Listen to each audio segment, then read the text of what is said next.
If you have an iPhone or iPad without a SIM card, you can still use iMessage to send messages, photos, videos, documents to other Apple users. You just need a working internet connection and an Apple ID signed into your device. So first connect your iPhone or iPad to Wi-Fi network. After that, open Settings app on your iPhone or iPad. Then make sure you are signed in with the Apple ID. Once you checked this, just scroll down to bottom and click on Apps option. Within this section, find Messages app and click on it. Now scroll down and first turn on the toggle right to iMessage.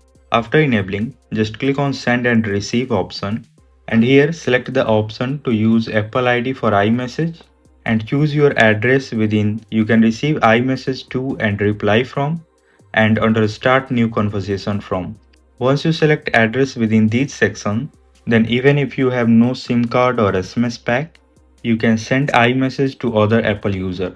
So that's it. If you have any other problem, do let us know in the comments. Thanks for watching.